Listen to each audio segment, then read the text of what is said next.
दोस्तों मिर्च का फसल का कंडीशन आप लोग देख सकते हैं। लगभग ट्रांसप्लांट करने के बाद 30 से 35 दिन हो गया है। इस समय 2-4 फ्लावर भी देखने को मिल रहा है हर प्लांट पर, या फिर कुछ प्लांट पर कुछ बीमारियों का सामना भी करना पड़ रहा है किसानों को। और इस समय पर किसान भाई टेंशन में रहते हैं कि आखिर हम लोगों को इस समय पर कौन सी ऐसा दवा को इस्तेमाल करना चाहिए ताकि जो हमारा फूल फल है वो ज़्यादा से ज़्यादा हो और जो रोग बीमारियों का प्रकोप है वो कम से कम हो। इसीलिए आज का वीडियो काफ़ी स्पेशल है। जिन लोगों का मिर्च की फसल है और लगभग मिर्च की फसल 30 से लेकर के 40 दिन के बीच में है, इस समय के लिए आप लोगों का ये वीडियो बहुत ही स्पेशल है, क्योंकि आज आप लोगों को हम 3 ऐसा कॉम्बिनेशन बताएंगे, यानी कि 3 दवा को मिला करके एक ऐसा कॉम्बिनेशन बताएंगे जिस कॉम्बिनेशन को अगर आप लोग इस स्टेज में स्प्रे करते हैं तो मिर्च के फसल में आप लोगों को बहुत ही शानदार रिजल्ट आप लोगों को देखने को मिलेगा। तो आखिर ये कौन सी फसल है, कैसे इस्तेमाल करना है, क्या लाभ मिलता है, चलिए आप लोगों को एक एक करके बताते हैं। तो देखिए दोस्तों, अभी मेरे पास ये 3 दवा रखा हुआ है और ये 3 दवा इस समय के लिए सबसे बेस्ट है, क्योंकि इस समय पर इस 3 दवा को इस्तेमाल करके आप लोग जो भी सारे रोग बीमारियों का अटैक होता है उसको रोक सकते हैं, और जितने भी सारे फूल फल की संख्या को बढ़ाने का तरीका होता है उसको ये बढ़ा सकता है। तो उस समय के लिए आप लोगों को, यानी कि अभी इस कंडीशन में क्यों यूज करना है, उससे पहले तो आप लोगों को ये जानना जरूरी है कि मिर्च की फसल में इस समय पर कौन कौन सी रोग और कौन कौन सी बीमारियों का अटैक होता है, तभी तो हम लोग इस दवा के बारे में जानेंगे और इस दवा को इस्तेमाल करेंगे। तो चलिए आप लोगों को एक एक करके बता देते हैं कि इस समय पर कौन सी रोग होता है और उससे हम लोग कैसे बचेंगे। देखिए, मिर्च का फसल रोपाई करने के बाद जैसे 30 से लेकर के 40 दिन के बीच में हो जाएगा तो सबसे ज़्यादा डर रहता है फंगस का अटैक, क्योंकि मिर्च का जो तना होता है, मिर्च का जो पत्ते होता है वो बहुत ही ज़्यादा नाजुक होता है, उसमें बहुत ही जल्दी फंगस का अटैक होने का डर रहता है। इस समय सबसे ज़्यादा डर रहता है पत्ते के ऊपर लिप स्पॉट का देखने को मिल सकता है। लिप स्पॉट यानी कि पत्ते के अंदर काला काला इस तरीके से धब्बे देखने को मिलता है, जिससे क्या होता है प्लांट का जो ग्रोथ होता है वो रुक जाता है, प्लांट में फूल फल की संख्या को ड्रॉप करता है। ऐसे विभिन्न आप लोगों का साइड इफेक्ट देखने के लिए मिलता है जब आप लोगों का लिप स्पॉट का समस्या देखने को मिलता है। लेकिन लिप स्पॉट एक ऐसा बीमारी है, आपका मिर्च का प्लांट को पूरा खत्म नहीं करेगा, लेकिन ये साइड इफेक्ट जो है वो आप लोगों को तब पता चलेगा जब आप लोगों का मिर्च का प्रोडक्शन कम देखने के लिए मिलेगा। तो इसलिए लिप स्पॉट के ऊपर ज़्यादातर किसान भाई ध्यान उतना नहीं देते हैं, लेकिन आप लोगों को ध्यान देना बहुत ही जरूरी है। तो इसलिए लिप स्पॉट को कंट्रोल करने के लिए कौन सी दवा को इस्तेमाल करेंगे इस 3 में से, वो भी आप लोगों को बताएंगे।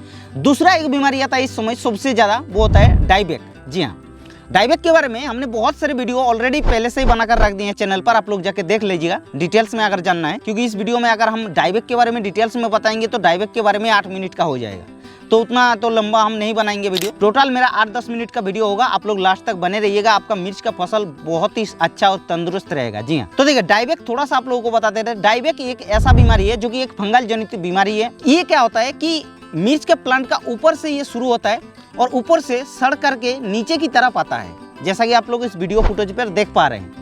और ऐसे अगर होता है तो आप लोग समझ लीजिए कि ये डाइबैक की समस्या है, और इसलिए इसको डाइबैक ही बोला जा रहा है, क्योंकि डाइबैक मतलब डाइबैक, पीछे से मरते हुए जब आएगा तो इसलिए तो डाइबैक बोला जा रहा है। इसलिए डाइबैक से आप लोगों को बचना है, और डाइबैक से इस 3 में से दवा जो है यही बचाएगा। कैसे बचाएगा वो भी आप लोगों को बताएंगे। और कुछ समस्या इस समय पर आप लोगों को फंगस के बारे में तो देखने को नहीं मिलेगा। आप बताती है कीट के बारे में, क्योंकि इस समय मिर्च की फसल में बहुत ही ज्यादा सकिंग पेस्ट का अटैक होता है, और एक जो टोबैको कैटरपिलर होता है उसका प्रकोप होता है। टोबैको कैटरपिलर के बारे में पहले आप लोग को बता देते हैं। टोबैको कैटरपिलर क्या होता है कि पत्ते के अंदर रहता है, जैसा कि आप लोग देख सकते हैं, और पत्ते को ये खाता है, जिससे क्या होता है पत्ते में जो क्लोरोफिल बनना प्रोसेस होता है वो रुक जाता है, जिससे पौधे के ऊपर, फूल फल के ऊपर इफेक्ट पड़ता है। इसलिए टोबैको कैटरपिलर को नियंत्रण करना इस समय बहुत ही जरूरी है। दूसरी चीज, इस समय आप लोगों को तो पता ही है जो सबसे ज्यादा कीट का प्रकोप होता है वो होता है थ्रिप्स और माइट्स। थ्रिप्स को कंट्रोल करने के लिए कुछ अलग अलग दवा होता है, माइट्स को कंट्रोल करने के लिए अलग अलग दवा होता है।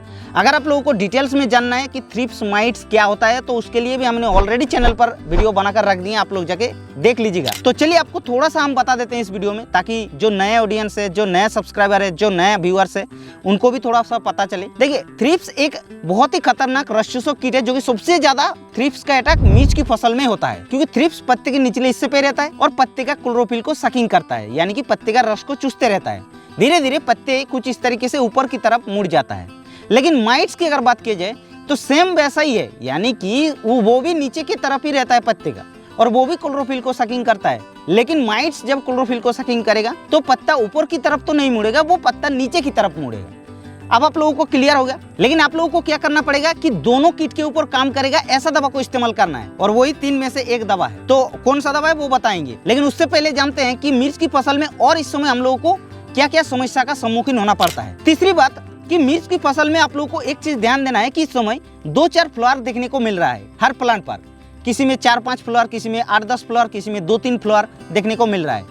तो फूल अगर आप लोगों का इस समय ज्यादा होगा तब तो जाके प्रोडक्शन ज्यादा निकलेगा। शुरू में आप लोगों को हो सकता है ज्यादा प्रोडक्शन नहीं देखने को मिलेगा, लेकिन आप लोग शुरू से ज्यादा फूल को बढ़ाने के लिए कोशिश करेंगे तब तो जाके प्रोडक्शन बढ़ेगा।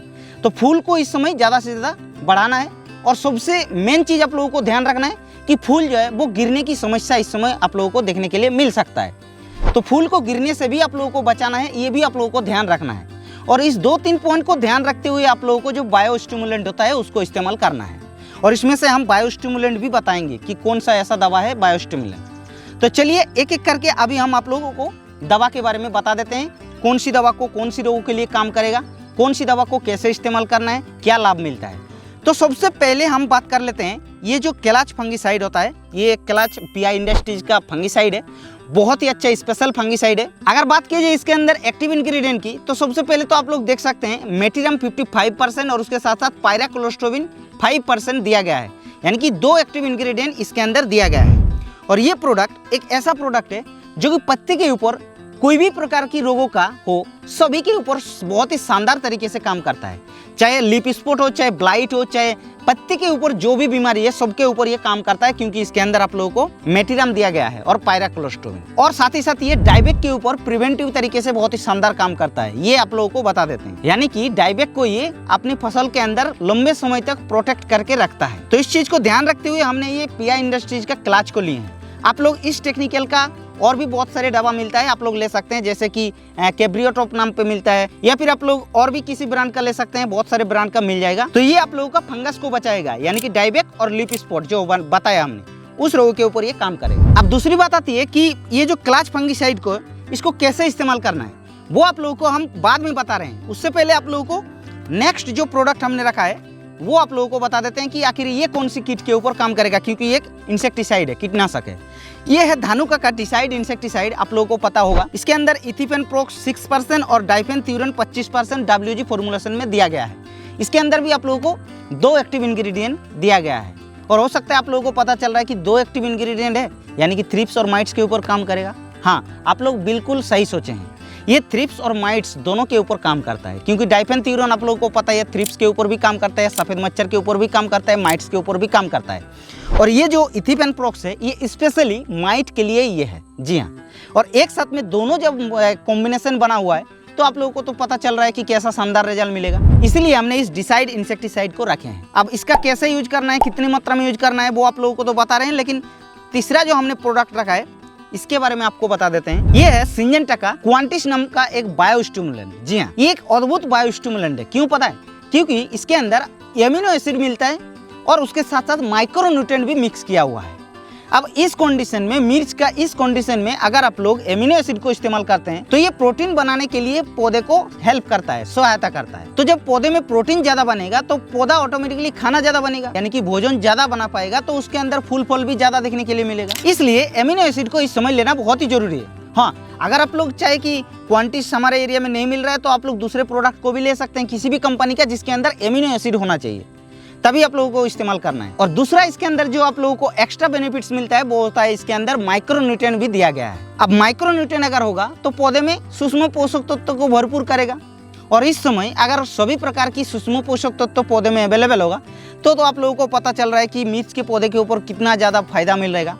और जब माइक्रोन्यूट्रिएंट आपका मिर्च के पौधे के अंदर अवेलेबल होगा तो पौधे में ऑटोमेटिकली फूल फल बढ़ाएगा, पौधे में पोषक तत्व की कमी नहीं देखने को मिलेगा, जिससे पौधा ज़्यादा से ज़्यादा प्रोडक्शन देगा। इसलिए हमने इस क्वांटिस को रखे हैं। अब हम लोग समझ लेते हैं इस तीनों प्रोडक्ट का डोज कितना रखना है, कैसे इस्तेमाल करना है। सबसे पहले क्लाच फंगिसाइड जो है इसका डोज आप लोगों को 1 एकड़ में 300 से 400 ग्राम पर एकड़ के हिसाब से लेना है। दूसरा डिसाइड को लेना है, इसको आप लोगों को 500 ग्राम पर एकड़ के हिसाब से लेना है। और तीसरा आप लोगों को क्वांटिस को लेना है, इसको आप लोगों को कितना लेना है, 300 से 350 ml। तीनों को आप लोगों को एक साथ में मिलाना है और आप लोगों को छिड़काव करना है, बहुत ही शानदार रिजल्ट मिलेगा। तो चलिए आपको बता देते हैं कि आखिर आप लोगों को इसको कैसे इस्तेमाल करना है। तो देखिए, अगर आप लोग इसको स्प्रे करते हैं 2 बार तो आप लोगों को इसका बेस्ट रिजल्ट मिलेगा। 7 दिन अंतराल पर 2 बार आप लोगों को स्प्रे करना है। जब आप लोगों का मिर्च का प्लांट 35 से 40 दिन का होगा उसके बीच में 1 बार स्प्रे करना है, और उसके बाद जैसे 7 दिन हो गया पहला स्प्रे लेने के बाद, तब आप लोग सेकंड स्प्रे कर लीजिएगा और भी रिजल्ट को ये बढ़ा देगा। तो ये वीडियो इतना ही। बस अगर आप लोगों का ये वीडियो इन्फॉर्मेशन लगा तो एक लाइक करना, और अगर आप लोगों का मन में कुछ सुझाव या फिर सवाल रह गया तो आप लोग नीचे कमेंट कर देना।